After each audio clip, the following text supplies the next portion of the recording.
Pacifiers for adults is a new trend. A new bill in Ohio would create a registry of people who skip job interviews. And a United flight was canceled after a female passenger had legendary diarrhea. These are the weird stories on Weird AF News, your only source for weird news daily in a podcast format. Adult baby pacifiers are a new trend, apparently. This article begins by saying, this trend might come back to bite you. Oh, funny author. What a funny author. Dentists apparently are gritting their teeth over a bizarre new fad that has adults popping pacifiers like babies as the self-soothing practice popular in China begins to take hold in the U.S. This isn't anything new. I mean, I've seen adults with baby pacifiers in certain contexts. Those contexts always involved ecstasy or Molly, just hard drugs at raves. You would see people with pacifiers because I think it helps with the grinding of your teeth or something. This was back in the early 2000s, and I think all that went away. But now we have adults with baby pacifiers. It sounds like for a different reason. Let's learn. I'm sure it's ridiculous. There's an orthodontist here who has an opinion. His name's Dr. Ben. Dr. Ben says, quote, "There is a reason we don't drink out of baby bottles or suck on pacifiers as adults. It wreaks havoc on swallow and bite patterns." Yeah, that's right. You don't want to wreak havoc on your bite pattern. My bite pattern is right where it needs to be. It's a very attractive bite pattern, by the way. I get complimented on my bite pattern all the time. So what a lovely bite pattern you have. Who's your dentist? I mean, I think we all know that the pacifiers are no bueno for your mouth. It tends to move your teeth forward a little bit. So why are adults sucking on these things now?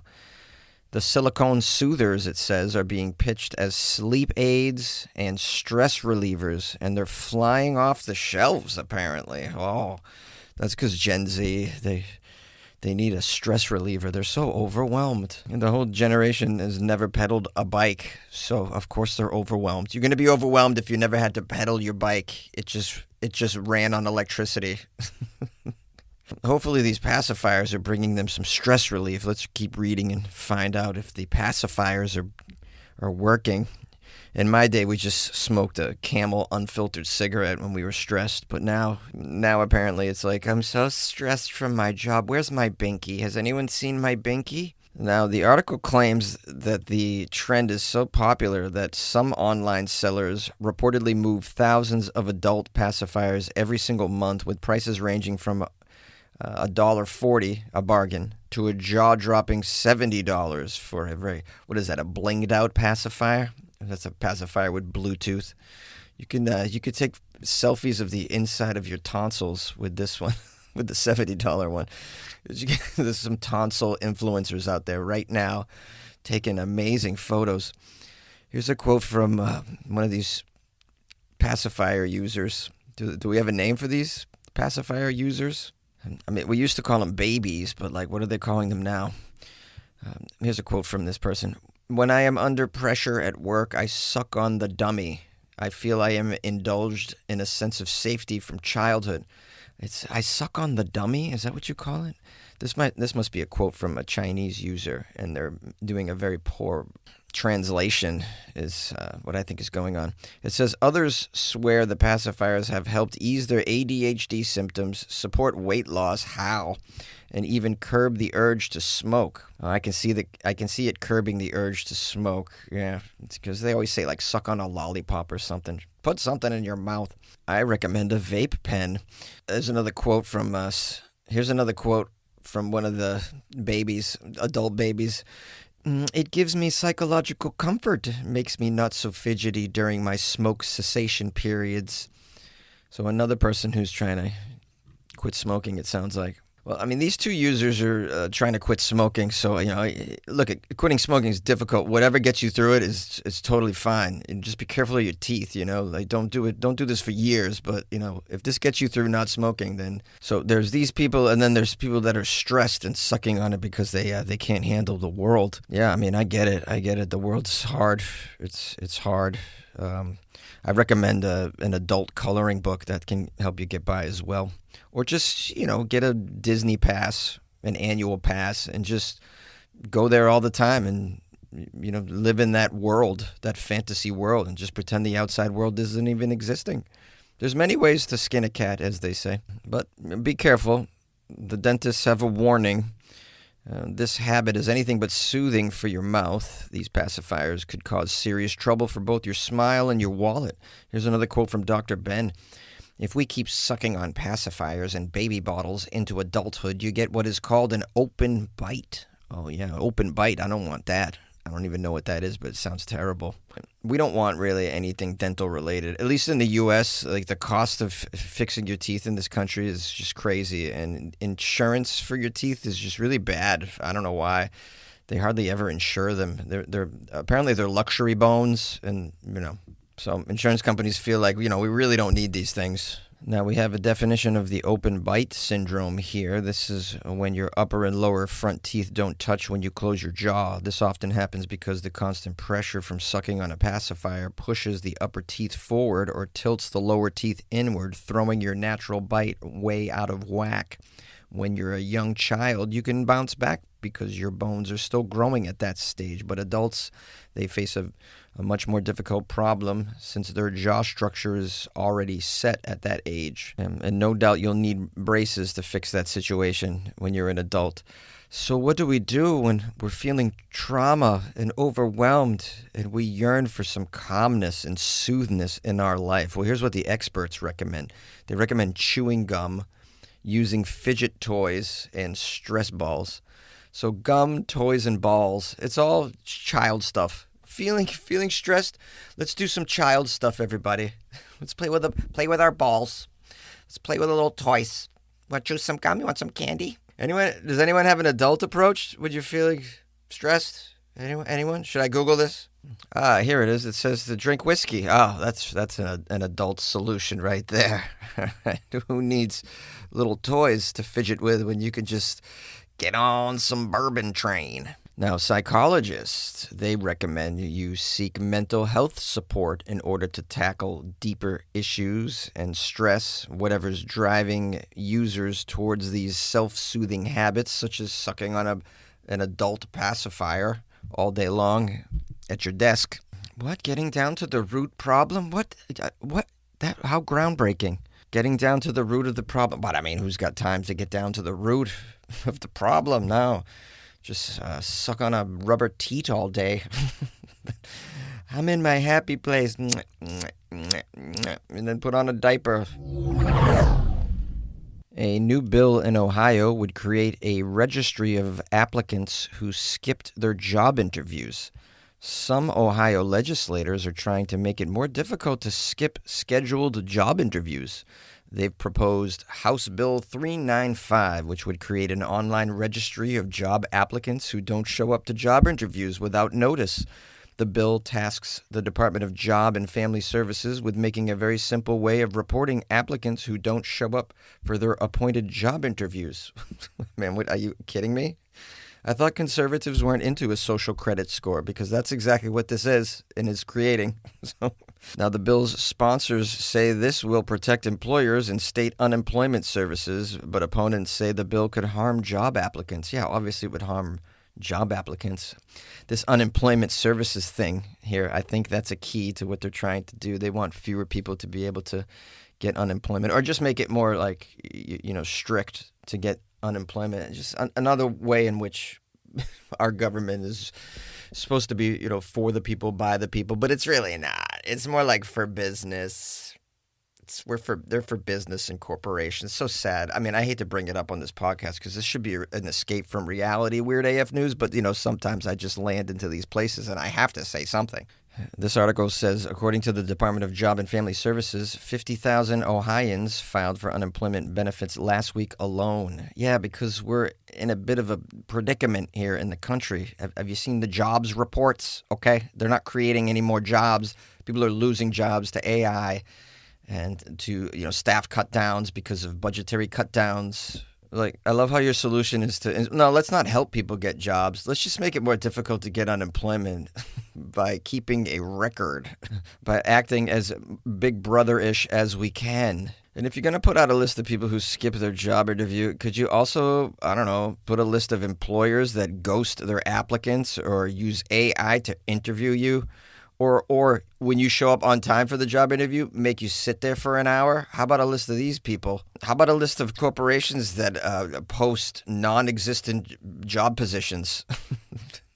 Or they get you in there with the promise of salary A, but then when they give you the job offer, they go, "No, we can't do salary A," and they lowball you. How about a list of these POSs? How about a list of managers that ask the dumbest questions in the history of job interviews, just completely wasting everybody's time? Oh, and lastly, maybe a list of employers that never get back to you after you have a couple of job interviews. They just don't let you know that you didn't get the job. They act like you never stepped inside their building before and sat down with someone and had a conversation. In other words, they just treat you like you're not even a person. Like, you want to make lists? Well, we can play the list game, and the list game could be never ending. Now, there's a Republican representative named Brian in this story who says his constituents are seeing more and more people skip job interviews without notice. Some employers reported as many as 90% of applicants skip interviews. I don't believe you, sir. I'm so sorry. I don't believe that 90% of applicants skip job interviews in this current economy where people really need a job. I think this is total bull crap. But, this is coming out of the mouth of a lawmaker, so, you can't trust anything anyways. They have an agenda, and they'll lie to get it pushed through. I mean, these are our servants, guys. These are our servants. Elected servants getting paid out of our taxpayer dollar. Isn't that great? We got another senator here named Bill. He's a Democrat, but, they're all stupid. He says the bill would penalize workers who have emergencies and can't make their appointments. He said he nearly missed an appointment last week due to car trouble. I almost thought it said cat trouble. Bill couldn't make his appointment because of cat trouble.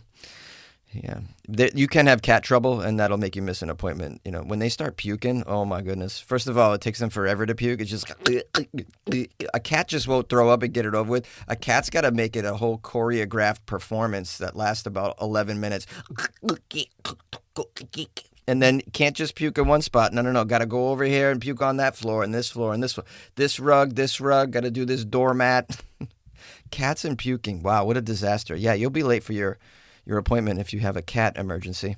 Where was I? I got on a cat puke tangent. That was really weird. Oh, Democrat Bill. He says this is not needed, and he's correct. Here's what's needed. Jobs. Jobs are needed for people right now in the U.S. Look at the jobs reports. Have you seen them? It was so bad that Trump fired the guy that reported it because the numbers were so bad. So, hey, help us out here. It's what we need. People need help right now. It's tough. It's a tough time. What's that line that Al Pacino says in Glengarry Glen Ross? He says, "You are paid to help us, not screw us. You friggin' child. You company man." A United flight was canceled because a female passenger had legendary diarrhea.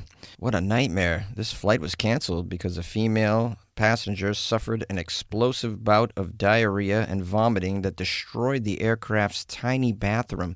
Writer-actor Megan Reinertsen freely admits that she was totally to blame for the mid-air disaster, revealing that she spent an hour and a half locked inside the lavatory during her flight from Newark to Indianapolis. Megan says this ordeal began moments before boarding her connecting flight home from Portugal. Oh, she had some Portuguese food. That was probably the culprit.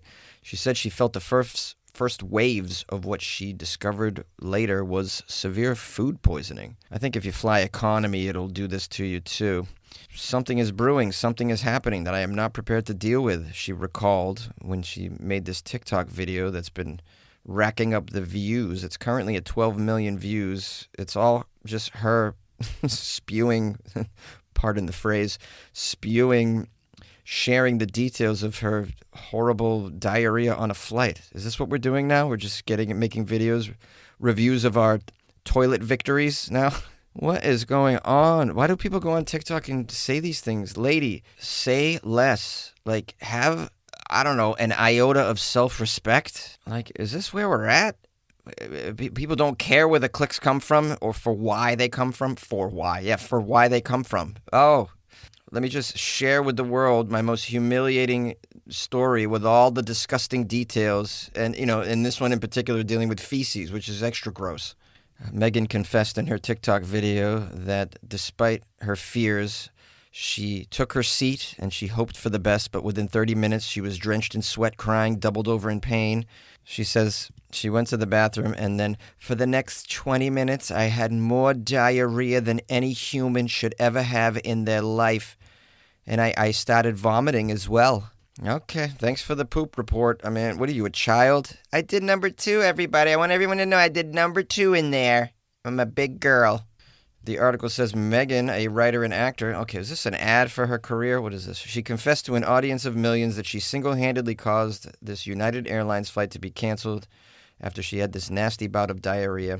And here's a link to her OnlyFans, and you can buy some of her poop. I'm just kidding. That's not. Now, I'm going to skip through a lot of the details. You don't need it. It's disgusting. It says here, though, that the flight crew allowed her to stay in the bathroom for the entire flight. That's very nice of them. They often won't allow that. They really want you to be in your seat. They really like you in the seats. That's just the thing. I don't know why. What's the big deal with these seats? If we crash, the seat ain't going to save me.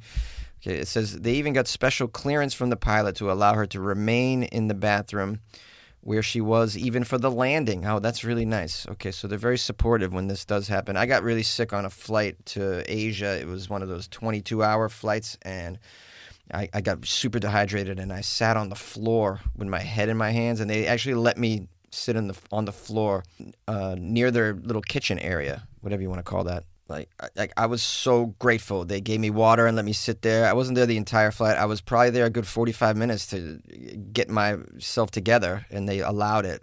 So, yeah, they can be very nice, the crew, and and they get treated horribly, as I've covered many times on this podcast. People attack the airline's crew all the time. They're just very rude to them. It's really sad. Now, to wrap up this segment, once the plane was on the ground, Megan was told that the next flight with that plane had to be canceled because they needed to bring in a hazmat team to clean up her mess.